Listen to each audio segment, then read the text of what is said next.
to the Pembroke House lecture and discussion. This is, I have to say, the first time that with Pembroke House we have ever done something quite like this. If it works, we will hope to do it more often. But I hope that it's going to be an enjoyable and interesting occasion. Now, back in 1885, so nearly 140 years ago, a group of Pembroke students who were concerned about and horrified by some of the social poverty and conditions in inner London founded Pembroke House. It was a settlement. It began life as an exercise in Victorian philanthropy, a rather bold exercise in Victorian philanthropy by the students concerned. It has transformed itself over time, and especially in recent years, into a hub for community action and social change in the Walworth area. And it's to think about the settlement model, its history, and its potential and its possible future that this afternoon's discussion is going to be focused on. Giving our lecture will be Professor Richard Sennett.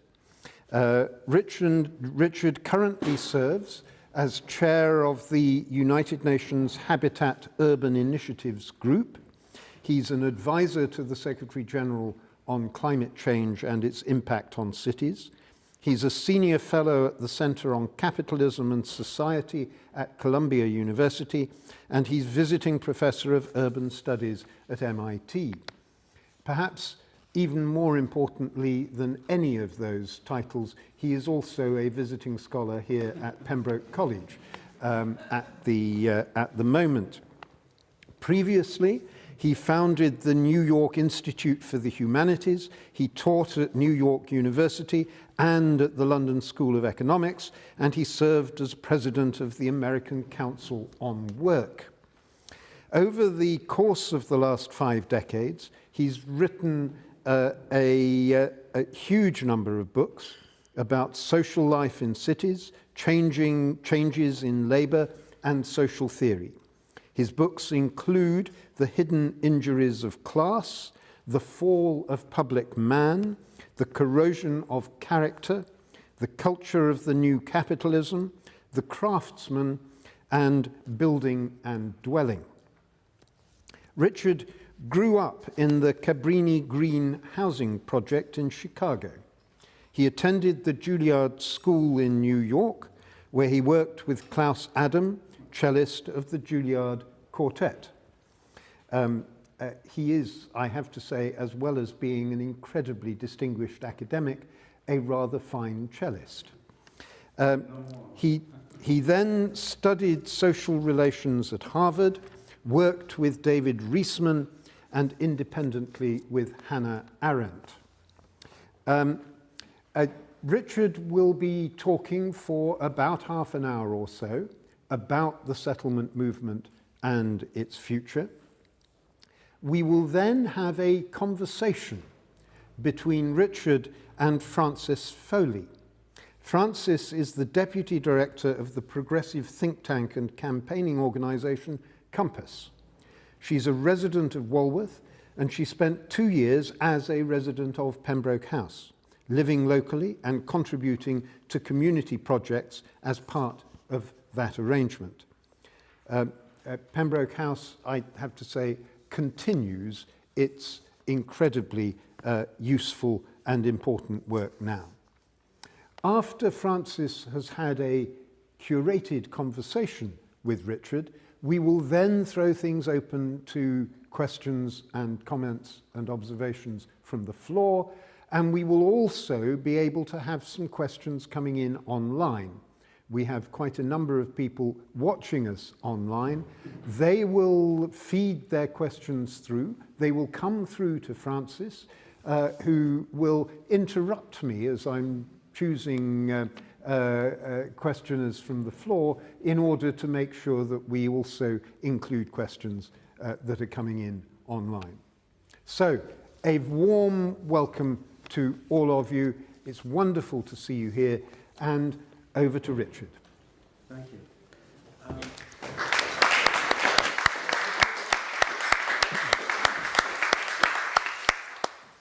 Well, thank you very much. I've never been so mic'd up, so there's lots of, seems to be lots of this, but... It's when you shake it, Richard. Okay. Chris and I have known each other a long time, so he feels free. I thought that I'd like, it might be nice to talk about, good to talk about what makes settlement houses matter. Why should we, this seems a very arcane subject, why should we think about them? And the theme that I'm going to pursue with you is that originally they mattered because there was no welfare state. They had to do work that the state was not doing. And today they matter because the welfare state is failing. And it's organizations like, in my view, like the settlement house, which are going to have to do the work which is no longer being done and should have been done by the welfare state.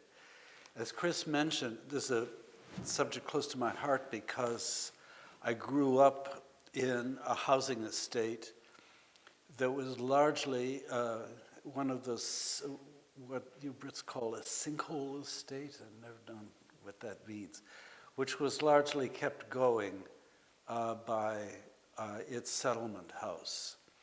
And so in making this talk, I've been thinking a lot about why that was that for us in fairly dire economic conditions, the settlement house that I knew called Hull House, which was originally founded by Jane Addams, was able to keep an otherwise dysfunctional community together. First, I should say something about what the word means. A settlement house is part of a movement at the end of the 19th century, which literally meant settle among the poor. That is, that rather than provide assistance at a distance, do good at a distance, that the middle classes should actually live with the working classes they're trying to benefit. It, in its origins, did, I think, four things. First, it was a place where the poor got an education of a sort they could never get in a school. It was true both in London and in New York that immigrants in particular got kind of training in language one-on-one that they would never have had in a formal school setting, much more intense. And that's why settlement houses were from their origins linked to universities. That it was dons and who actually settled amongst them to do this work. That is why the first settlement house in Britain, Toynbee Hall, had a connection to St. John's College, Oxford, which brought Toynbee Hall into existence in 1884, just a year before you, but you were in the vanguard in Cambridge.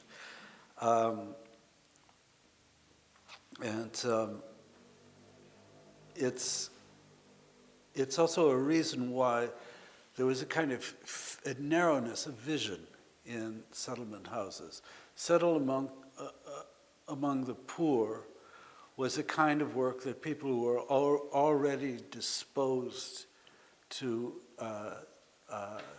service were doing. There were very, very few philanthropists who were wealthy, whoever took up this, whoever settled among the poor, or indeed gave to settlement house movement. They're remarkable in the US, in particular, that the huge outpouring of philanthropy in the late 19th century barely flowed towards settlement houses. They were generated by funds from large numbers of parishioners and churches, for instance, and so on. But Andrew Carnegie, for instance, who made all the libraries in America, never gave a penny, as far as I know, to a settlement house.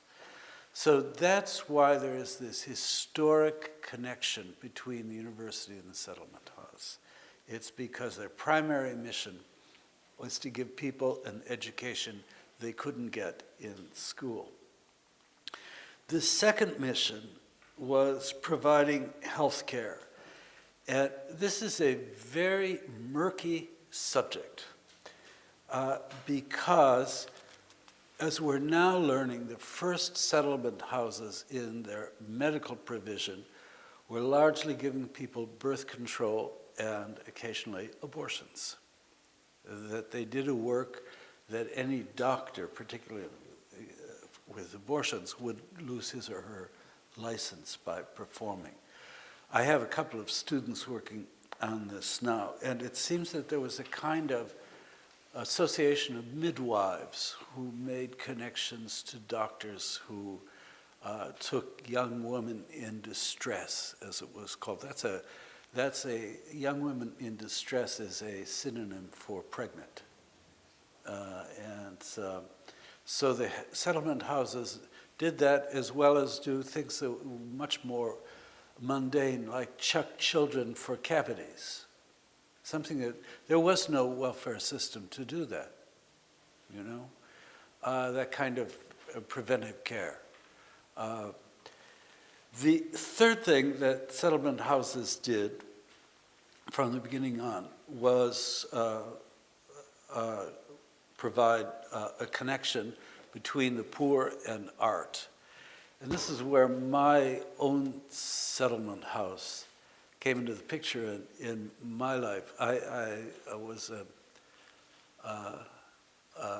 very musically disposed kid, but I grew up in such poverty that the idea of being able to afford a cello, which became my instrument, much less a piano, was impossible.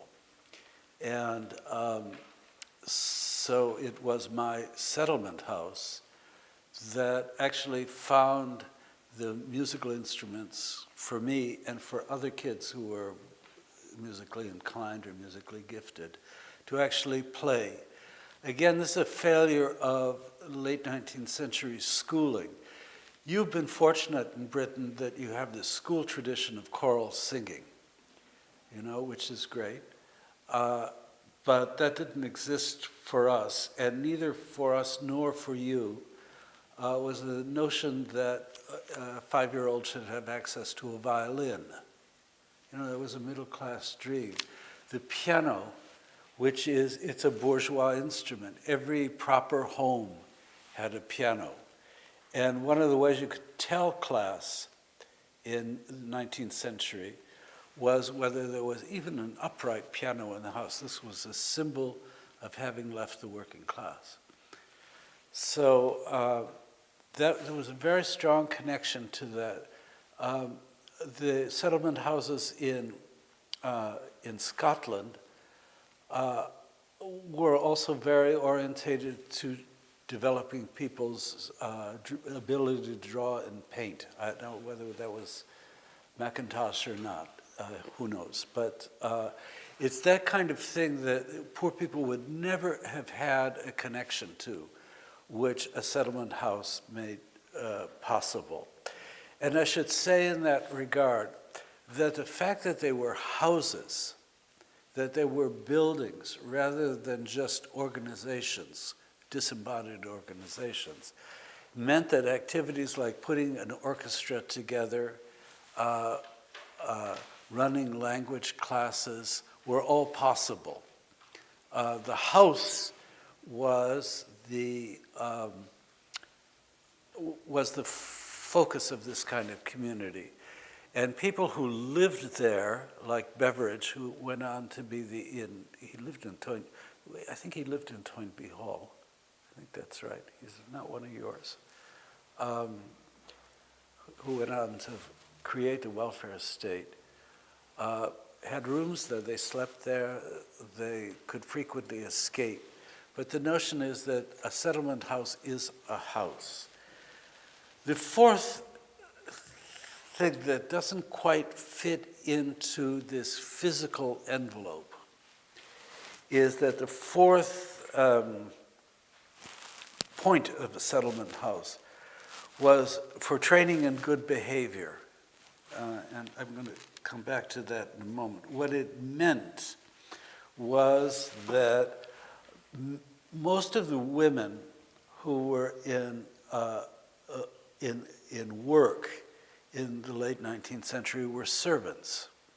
And the idea was that middle-class women would teach them how to behave so that they could escape the lowest drudgery as servants.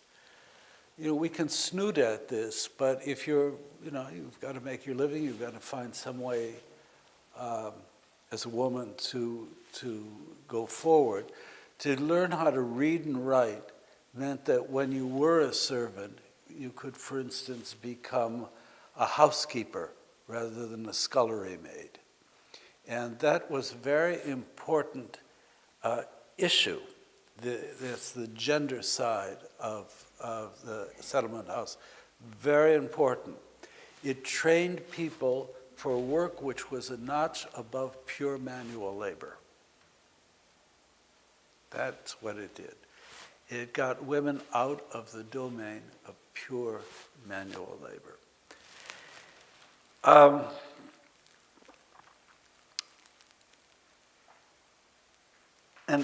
We snooted at that, Anyhow, I want to get into that for a second.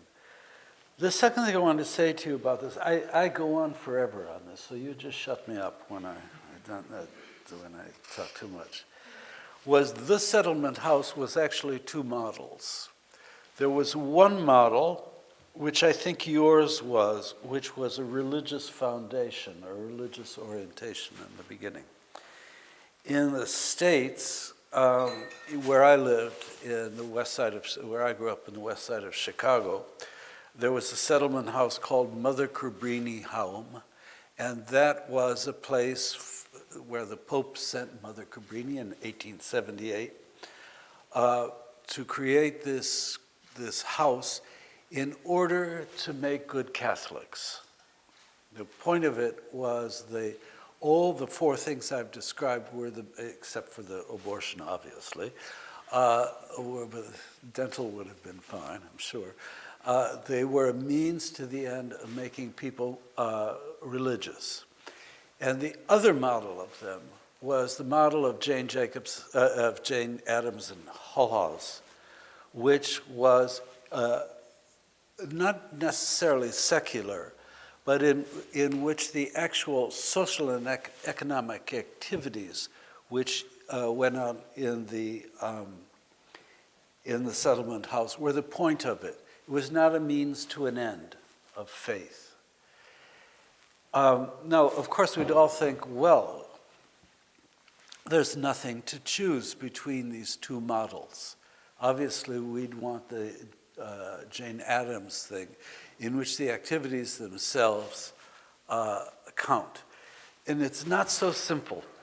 And that's what I want to I should say also, in the UK, the Salvation Army tried to set up settlement houses for the same reasons that Mother Cabrini set them up in the US, that they would make religious recruits, and the career path, if you like, was that the best settlement house workers would then hit the streets as part of the Salvation Army. So around 1900, most of the people clanking on their bells, you know, their Salvation Army bells, are people who are graduates of Salvation Army houses. Now, as I say about this, it seems between these two models, where the activity is an end in itself or as a means to faith, that we would favor the activity itself. And that's too simple. And what the religious-based settlement houses did was instill a kind of discipline among the poor, which was often lacking in the settlement houses that didn't have this religious goal. They were the religious houses were very hierarchical, whereas the non-religious houses tended to be very kind of fluid, flexible, and disorderly. The reason this counts is that the reason we say this is that I say this is that hierarchy was a means to counter social disorganization. And that's one of the really important points I'd like to make to you. That when we think about deprivation, we often think about it, particularly in the Jane Addams model, as something that is external to the self. That if you give people resources like settlement houses, they'll avidly throw themselves into them. Not so. In my community, deprivation is not, in other words, external to the self. In my community, this was a matter of people experiencing so much disorder that it tended, in their circumstances, that it tended to spill over into the way they dealt with other people. The disorder would be things like, we can't pay our electricity bill this month. That's not something external. Being cold is not something external. I remember this very well, to who you are. It's something that mothers, in particular, in our housing estate, would often berate men who would, on Friday, gamble away part of the week's earnings, that you've made the kids cold for a week, things like that. That's not good for people. It's the way in which deprivation gets inside marriages in that case. And I would say, in general, what is not understood by the bourgeoisie about this is just as simple as saying that deprivation hurts. And one of the ways it hurts is people can't think strategically. When offered a resource, it's very hard for them to think even that they can use it, that they've got the wherewithal to be able to take advantage of an opportunity. In the Catholic houses, like those of Mother Cabrini, there was no question of whether you could do it or not. It wasn't a matter about you, you know? This is what you need to do. This is what God tells you to do. You are going to learn how to speak English. You know, that would be an odd formulation to us. But it's very empowering to people, that kind of rigidity and hierarchy. So this, I remember this very well in terms of when I was first learning the cello. I was a little eighth-sized tin cello, dreadful instrument, but I could play it. And I remember my aunt saying, "Why is Richard learning how to play that metal fiddle? He should be learning science. Why is he doing that? That's not going to help him survive." And that's the kind of pressure that was on people, that they had to the whole point about being in a settlement house was that it was it was something that had to be a utility. And the Catholic, at least the Catholic ones that I knew, removed that utilitarian element from people's participation. So it complicates the whole issue of what the form of what a settlement house is. I'll say very briefly just why they seem to fade in the 30s and 40s. It's very simple. The state began to do many of the functions that the settlement house had done before. This was the New Deal in the United States, and it was Beveridge, the inventor of the welfare state in Britain, just after the Second World War, or during it actually. And the idea was simply that this was the state's responsibility. And as that model came into being, the notion of this local, civic, voluntary, small donation-supported institution faded. And there's a lot to say about that, which I'm not going to say. But now we are in a condition in which the state is reneging in various ways on the promise to provide welfare. One of the reasons for this is that basically the state's relation to welfare has been monetized rather than being a social relationship. I was telling Chris, I had the great misfortune of hearing Rishi Sunak give his budget last week. Can I say this? Why not? It was an appalling performance. Everything is a number between the state and the individual. And the universal credit, which is insufficient to live on in the first place, is finally calculated as though need can be assigned a single number, a single amount of money. And this, I guess he was a billionaire, married to a billionaire. The whole notion was, how much can the state afford? Not what do people need. God forbid there be any relationship between this provider of welfare and the people he's providing it to. But it's reduced to a number, to a monetary transaction. And that is I think the first reason why we need to reinvent in some form the model of a settlement house, which is it's not a number. And we've gotten so into it. It's really striking. I have to say, I've lived here 30 years.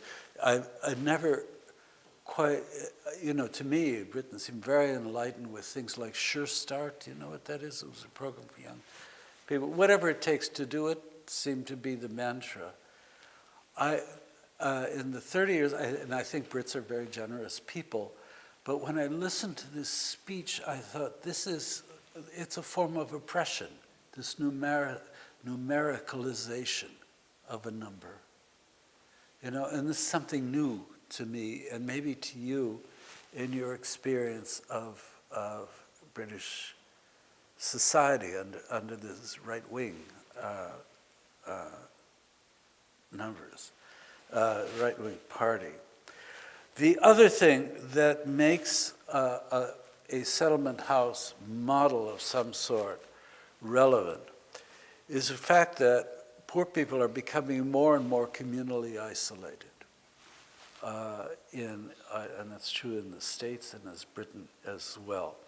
That is to say that under the way in which cities in particular are being shaped, that working class communities, they're either gentrified or the poor move out to the peripheries where old kind of ethnic associations, even language associations, get very fragmented. So that what you have, sociologically, what you're having occur now is that in place of community, you get familialization as the base of social relations. That these families who are driven out from the center are losing kinds of communal bonds which are outside the family. And that's a very bad thing, because if you live in a dysfunctional family, and many poor families are dysfunctional, there's no other that's close to you. There's nobody who's not related to you who can take an interest in you. And that traditionally, in Irish Catholic communities in Chicago, for instance, when parents failed, there was a whole network of people who, in the community, who knew that they had a stake, I can put it that way, or an obligation to take care of the kids who were being failed by their parents. And when our community became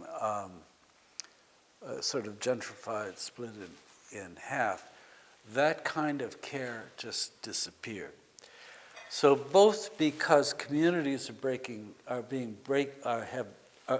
class communities are reduced to the element of family and kin, and because of the kind of numericalization of the welfare process itself, we need something which is more face to face.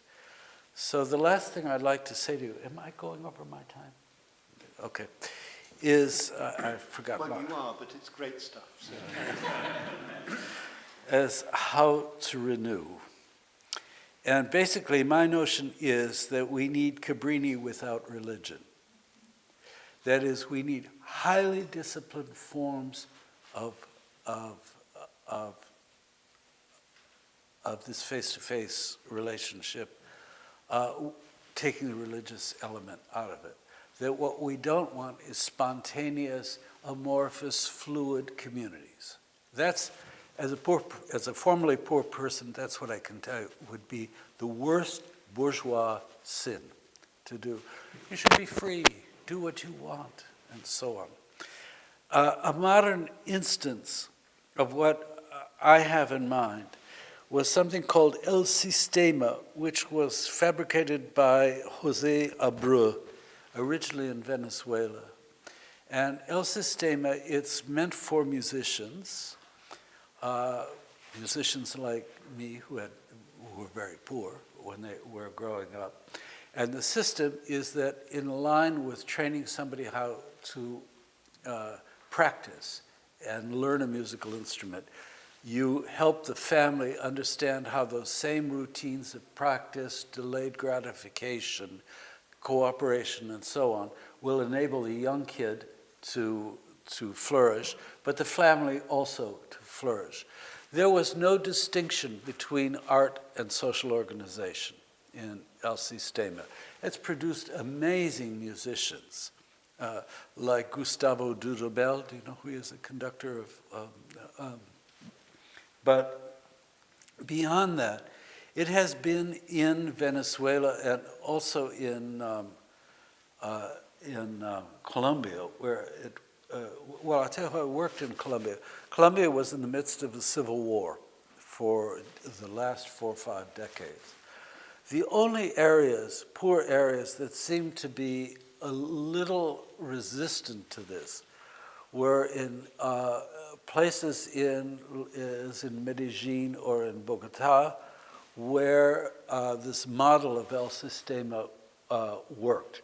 Not just about giving kids instruments, but about teaching them art, teaching them poetry, any kind of expressive activity would be a means to say to the family, how are you going to organize yourself under these very, very disturbed conditions so that you hold together, that you don't fall apart. So it is for me a kind of model. Sociologically, what I'd say to you about that, El Sistema started in a garage. And as it spread over Latin America, the places people colonized for their version of a settlement house were garages, because these were spaces that you can imagine where they weren't valuable and they weren't contested. But sociologically, what I'd say to you about this is that mutual respect between people requires a social structure. It's not spontaneous. It's not simply a matter of interaction. And that was the great error that I think Jane Addams made. The second thing, and I've warned Chris that we've already agreed that this is a radical proposal of this, is that where people reside ought to be in places of where the wealthy are rather than the poor. In other words, you should build a settlement house in Mill Lane. They should come here, not the middle class go there. No, I know immediately you're going to do this. In place of giving the privileged more privilege, why don't you do something that is truly makes a virtue of privilege? Anyhow, I don't want to push you on this. What I can tell you is I'm involved with Harvard University attempt to do just that, is to take its settlement houses, which have been in poor parts of Boston, and build them into the Harvard house system, so that every house, which is like your college, would have a nodule of 20 or 30 people who are not students in any ordinary sense, but were there for another reason. Anyhow, I leave this to you to respond or not to respond.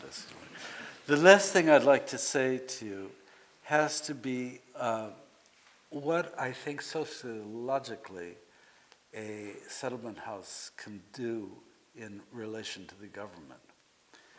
The genius of the settlement house, as I told you before, in its beginnings, was to support people because there was no government support.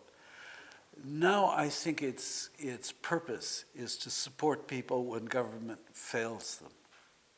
And that's the experience we're having in Britain. We have systematically in politics, we have an over-promising and an under-performing. That's what people know about government. It generates a sense of betrayal, and even, which can take right-wing forms, but even more of not mattering. It's when, it doesn't matter. When I listen to Boris Johnson speak, who is a prime over-promiser and under-deliver, that it's really a system of indifference. Tell them anything. Tell them anything. Doesn't matter. Blue sky, leveling up, what does it matter? It's not going to happen. And people's reaction to that is a feeling that they don't matter. You know, it's if you like a dramaturgy of indifference. You know, to do this. So, in my view, the ultimate thing since that's so prominent now, is that what settlements have to do, houses do, in whatever modern form they take, is deal with the problem of recognition on a face-to-face way, that people do matter. And not numerically, not as spontaneously, but they matter, the lives of poor people matter in an organized, orderly fashion to people who are not poor. And that, it seems to me, is what mutual respect is really about. I think we can build these small communities here, hopefully, We can build them in places that don't look like shrines to help, like garages, as Dudamel did. But the most important thing about them is giving people a sense that as human beings, they matter to people who are not poor, and that something good for them will emerge from it. So I'm sorry I've talked so long, but this is very important.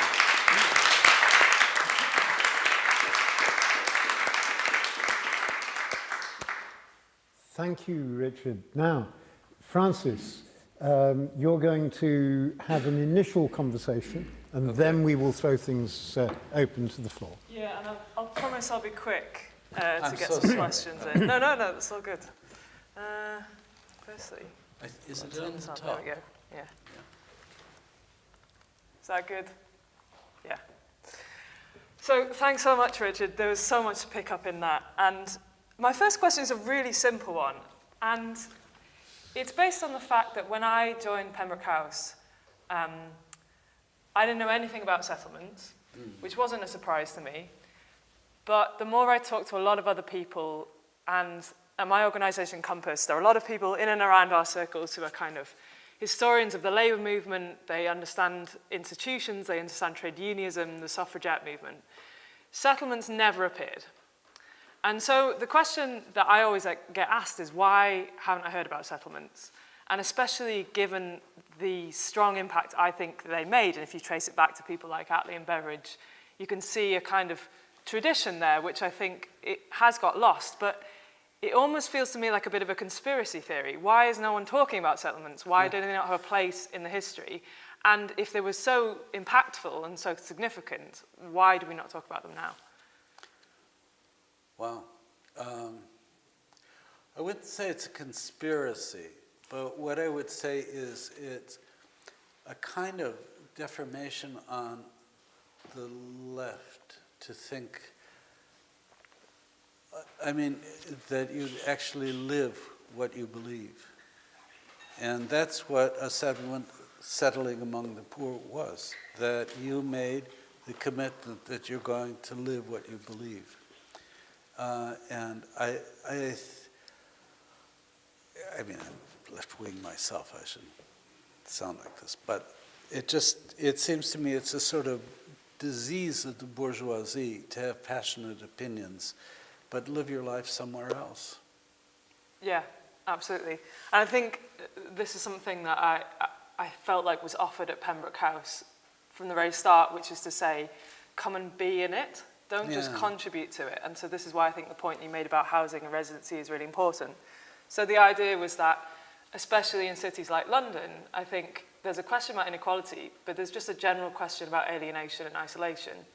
And I grew up in a very small community in the north of England, and I sort of accepted that when I would move to London that I wouldn't know my neighbours, and that was just part of metropolitan life, and that was part of living in a big city. But what the settlement said to me was, come and know your neighbours and be part of a neighbourhood. Right. And I think that's particularly significant when you have no foothold into that community. It's not a community you grew up in, and I think residency is really important for that. And so my second question is related to that, which is in your book Together, which is very dog-eared copy here because we read it at our reading group, you talk a lot about the importance of informality and sociality, like the idea of the social life. And I think for a lot of people nowadays, the idea of informality sort of sits strangely with the idea of kind of charity work or social work. Can you say a bit more about informality? What makes you think it's such an important aspect of it? I'll give you an example of that, which might seem very odd because it occurs within a kind of hierarchical context, which is in this little child orchestra that I joined. There were very formal elements into it in terms of your responsibility to other kids. Do not bash the instrument of the person playing another instrument. There was a lot of emphasis on that kind of formalized cooperation.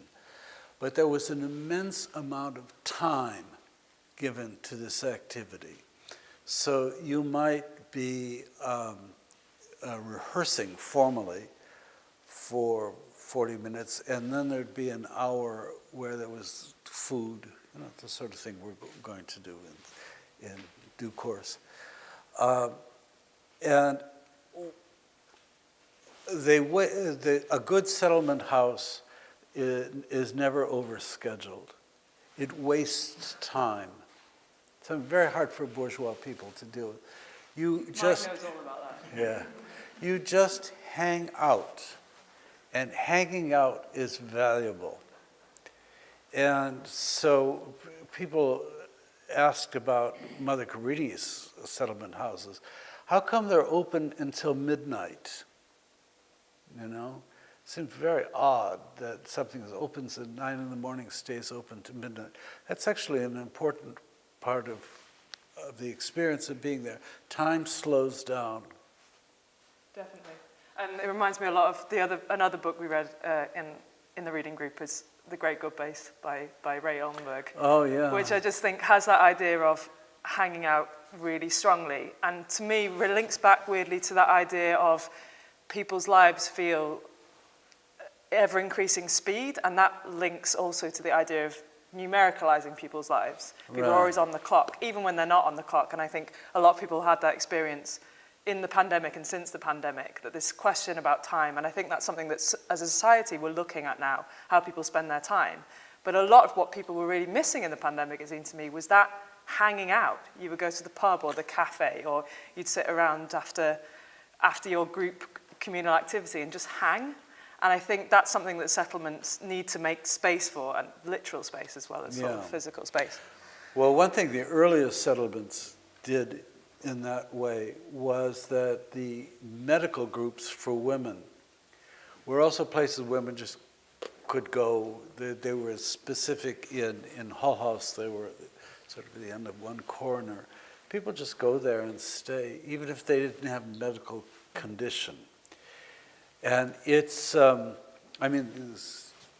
would be hopeless at this, but if we ever do get these settlement houses going again, they should be places where people just could hang out without having a purpose. And also without spending money, maybe. Well, that, yeah. Yes. So the question I had about the importance of sort of the link to politics in this is something that always interests me, because these settlements originally also saw themselves in this light, and increasingly, if you think about Jane Addams at Hull House, was obviously a pioneer, and she was very active in the women's movement and trade unionism. Yeah. She made those links. I wonder how you see the role of settlements, maybe historically, but also today, as being introductory spaces for people, maybe not principally for politics in the first instance, because that can be alienating, but to the idea of democracy, to the idea that people participate in civic life, that they matter, to your point about recognition, and that they can also be part of shaping the neighbourhood and making decisions about their lives rather than just being recipients of other people's decisions. This is a really important issue. And it has two sides to it, I think. The one is that what would be fatal to any settlement house is to look at it as a training school for politics, as having a political agenda. That would be fatal. The other side of it is, well, what would it lead to? Most settlement houses are for young people. What would be the sort of narrative of what comes from this? What I'd like to see is a more socially minded set of unions as a result of this. And again, the unions have sort of followed this right-wing path of thinking numerically, about entitlements, pay, all of that. That's important. But they don't seem to function very well as communities which matter to people. And I would hope that if we could rebuild a settlement movement, we could also use that as a kind of model for expanding the remit of unions. This is not an original thought to me. the SIE union in New York has done just, it's a very big union, which has filled the gap as New York City has lost a lot of its welfare activities. It runs creches, it buries people, very important, because burials are often a source of real bankruptcy for poor people. You know, they're prey to people who they'll spend a lot of money to show that they really loved the person who died, and then they're in this whole cycle of debt. Anyhow, this is a union that has tried to think of its mission as much social as economic.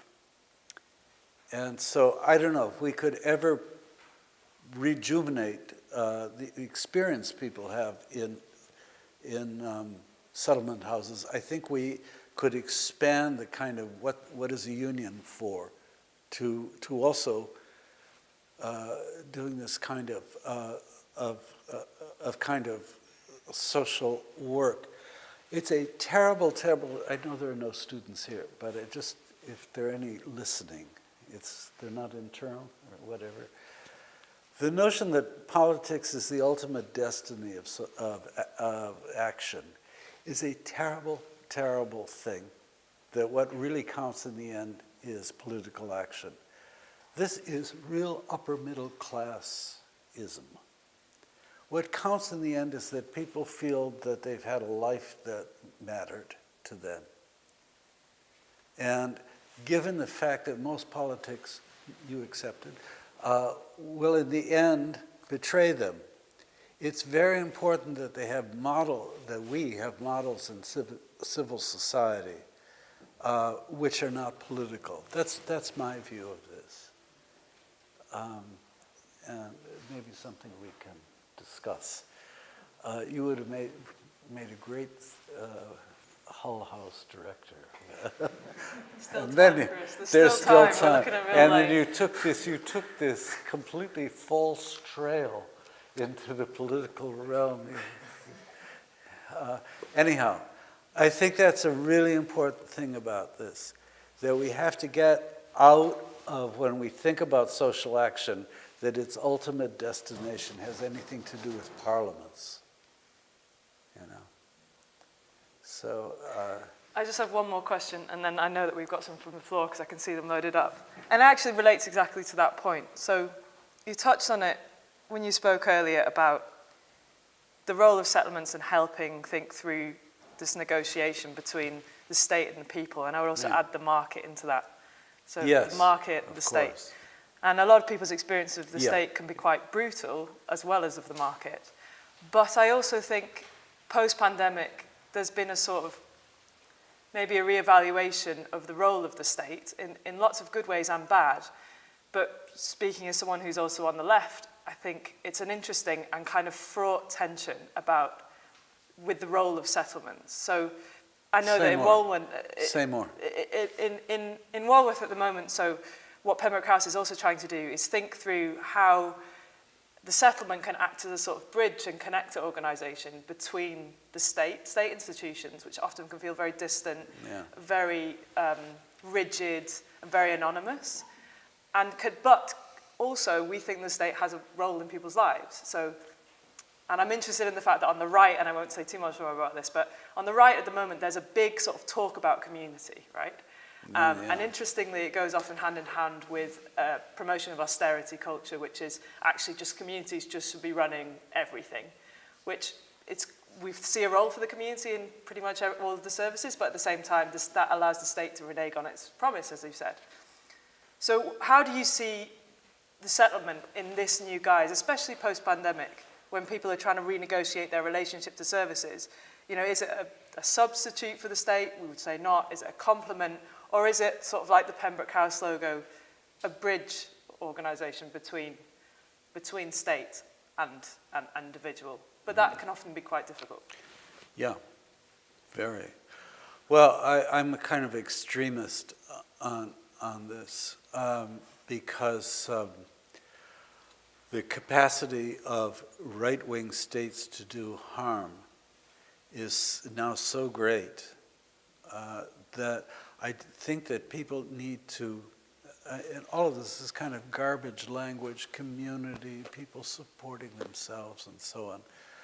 I think there has to be a kind of way in which people can insulate themselves so that they're not that they don't feel disempowered, but rather that they are able to organize their own lives, because certainly that's not going to happen under the current regime. And that's why I think we need to focus on new kinds of institutions that don't depend on the state. You know, one thing to me about crowdfunding is that it would be a wonderful way in order to do what in the late 19th century was done by people going door to door looking for donations. And you could crowdfund a settlement house, you know? It's thinking that way. You don't need a state, and particularly you don't want a state like the ones we have now, which are basically exercises in pushing people away and not really taking their needs. And we know that people who contribute something, they feel part of it as well. They've given absolutely. some money. And maybe a match-funded settlement is what we could see on Mill Lane. I'm being publicly putting pressure on you here, Chris, but don't take I'd love to see that. Don't take, this as a criticism, but take it seriously. Anyhow, we'll get there. Okay. Let's now move to some contributions. I'm going to take perhaps a couple of questions from the floor in the room, and then a couple from online. Does anyone want to pitch in as a first go? Don't be shy. Yeah. Yes. Sorry, with appreciation to both speakers. Social security and a lot of state spending is really extremely important. Next to it, self-propelling social settlements are a diminutive component of the life that surrounds us. Just numerically, they're just tiny. And it is the idea that you can sort of replace or bolster a rather failing or cracking entity by these tiny little props really realistic? Or is it not just a tiny bit fanciful to suppose that? I mean, I'm very struck by the fact that the welfare state came right out of Toynbee Hall and was considered to be a massive improvement upon it. Just for the purposes of those watching online, the question was one of comparative scale between the tiny settlement movement and the huge apparatus of the state. Can the tiny settlement movement really replace? I don't think it's one or the other, nor did Beveridge, for that matter. He never imagined that you could,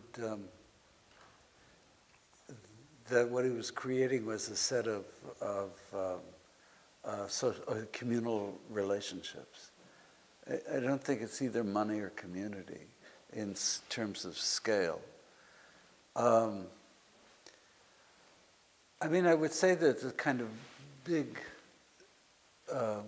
influence that settlement houses have had is that they are models of something about how people should live rather than how they should sustain themselves. And they had an enormous kind of moral suasion to them, which is quite quite large. And then that faded. So I don't see it as an either or. You're certainly right about the scale. We couldn't have 5 million settlement houses. It's not hard to think of that. And they couldn't do the things about providing basic income, for instance. But conversely, the kind of, if you like, the kind of moral authority of the welfare state has been eroded by this numericalization.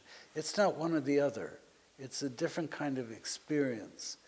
We don't have any models for really thinking in neoliberalism. We don't have any models for thinking about the sort of dignity of people who are poor. There's nothing. The model doesn't generate that. It generates Rishi Sunak, which is, I'm giving you another £2 a week. So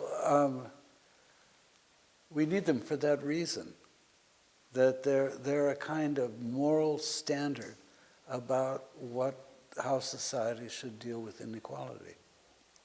And I would say in the absence of other institutions, they create connections between people which might not otherwise be there.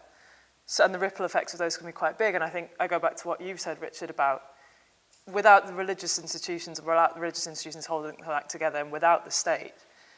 And I think in the pandemic, you've seen a lot of people think about meaning in a different way. What is life for? I remember turning to Mike after the first street party that I helped organise in Walworth and saying, this is it. This is the sort of thing, just for its own sake. And I think there's a lot of things that you do just for their own sake at a settlement, which can be really valuable, important. And it's hard to measure that, right? That's hard to quantify. I mean, and I think to the point about how small they are, if you think about the impact of also things like mutual aid during the pandemic, I mean, the state wasn't quick enough, nor was it responsive enough in the moment to be able to create those links between people in terms of social solidarity. And most importantly, people felt paralyzed by the pandemic and they wanted to do something. So I think what the settlement also gives you is a space where you can actually be active as a citizen, which might not reach scale, but it certainly mattered to people, and it mattered to people in Walworth when we set up the food hub. It was as much, I would say, it was about feeding people who were food insecure, but it was also about giving people something to do who just felt desperate and wanted to help. And it gave as much to the volunteers as it did to the people we were delivering food for. And it's sort of hard to measure that, I would say. Another question from the floor? Yes. Thank you, that was really interesting. I was just kind of thinking about the resurgence of Victorian values on the right, and just how much that's been ingrained into social policy, and whether you think that there's a space on the right to look at settlement in that way, that could be a way into the way that the right start thinking about social issues. So is there space on the right to think about Victorian values and what that might mean for settlements? Sure. I mean, one nation Toryism had an element of that. I don't know, it's hard for me to think about, there's so many Victorian values, and some of them were very good, the notion that you have an obligation to other people is a good value, and that's Disraeli, and so I don't know whether that helps us that way. I mean, I think, I don't know. I just think that politically, what's happened in the last 30 years about self-focus, selfishness, that has become a kind of norm, a kind of common sense with people. It's very bad for people who are poor. I also think, it's bad for people who aren't poor, in a different way. So that's not left or right or Victorian, but I mean, what we take as unreal now that you have an obligation to other people, for instance, which is what the settlement house said to people who were privileged. It seems just all fluffy stuff, you know, and I'd like to see the substance of that actually come back. And I say that as a religious person, but I mean, even without that, it seems to me you can't develop as a human being without that. Could we perhaps pick up a couple of questions from online? Absolutely. Amazing so- you're doing this on. I know. These are all just my notes. I'm not. There's nobody actually there. No. So this is from Lucinda. It's a good one. It says, the foundation of the settlement movement in the 1880s was built on the idea that rich and poor did not know one another. How do settlements bring rich people into the movement in a more committed way? And I think, interestingly, just to abuse my facilitator's privilege, this whole notion of left behind communities, I was so glad, Richard, that you said, can we stop talking about poor people and start talking about rich people? They're the people who are the most alienated in a way, because they're so far away from the lives that a lot of people live. And so rather than pathologizing poor neighborhoods, which was what we've always done and we're still doing it now, why not go to the rich areas? And I had this big argument with someone recently about this, because they were saying, well, if you look at Brexit, blah, blah, blah, social infrastructure, the places which most voted for Brexit were places without social infrastructure. And I said, No. it's also the rich neighborhoods which didn't have the social infrastructure. Rich people just opt out of that in lots of ways, and I think that's really important. But back to the question, how do settlements bring rich people in a more Well, committed you've answered the question. Next. No, how would you say that they do? Or how should they? Well, I don't know whether it's a question of, you know, filthy lucre and you've got to wipe away the moral stain of having privilege. You can use the privilege or not, you know, and if you use it to help people who or to interact with people who don't have your privilege, that's great, you know. I mean, I think the culture has taken on a different kind of configuration than a lot of the labels that we put on it, ascribe to it. I think we've sort of got to think fresh about what people do in terms of their social relations with other people and where privilege comes into that. The worst thing in the world is for people to act out of guilt about their privileges. That's a distortion. You know, self-hating, we see a lot, I don't know whether this exists in Cambridge, but at the LSE we see a lot of that, you know, that people are motivated, these young kids, by notion that somehow there's something wrong about the fact that they've had these privileges. It's immobilizing. Instead of using them, they're kind of self-hating rich kids. You know, that's wrong. That's not the way we want people to engage with each other. Have we got time for a final question? a final question? from online? Okay. Well, it's got to be this one, because I was going to ask this question. But this is a great question, I think. It's a question from Katrina. It says, how important were or are the buildings themselves, the physical spaces? What was the balance of inviting people into a space versus being out in other community spaces, businesses and homes? And I think just given how we're all more thoughtful about physical spaces now, I think, than we were in the past. What That's would you say interesting, about that? yeah. Well, my settlement house, there were no cleaners. That is, everybody who lived there took care of it. And it was a sort of nice, nondescript whole house, not very Norris Cabrini house, very distinguished. But the basic principle of taking care of them is if you live there, you do that.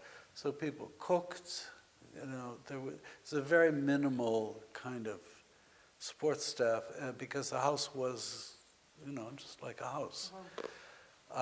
So and that again is an organizational task.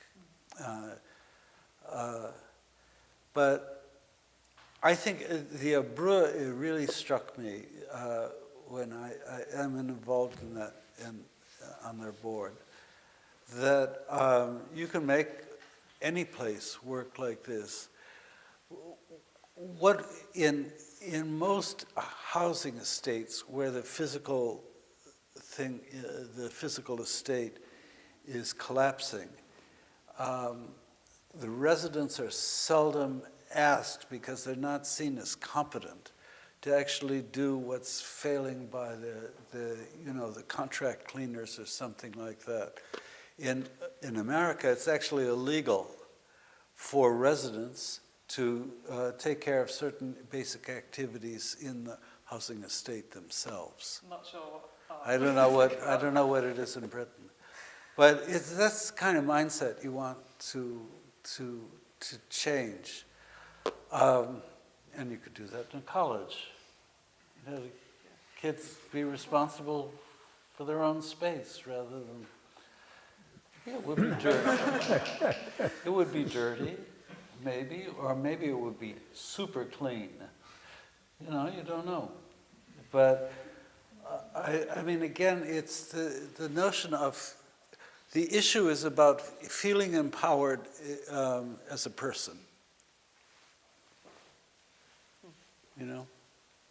And feeling a level of sort of stewardship and ownership maybe over that building. Yeah, and that people expect that you can do a good job. It's part of the race. I have to say, it's part of the racism in the States, because a lot of housing projects in America are predominantly Latino, Black, and Latin American. And the racism of you can't touch your own property is that, well, you couldn't do that. They'd make a mess of it. So that's another aspect of that. But I guess I would say in conclusion to you, this may seem all very idealistic to you. That doesn't bother me. And it shouldn't bother you.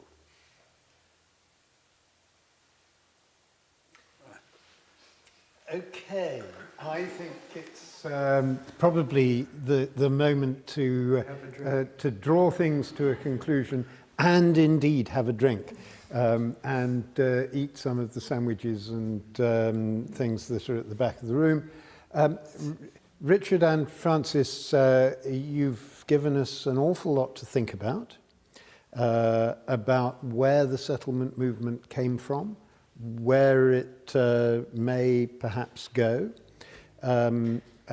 We have some challenges to pick up and think about. And it has, I have to say, been completely fascinating. Thank you very, very much indeed to both of you.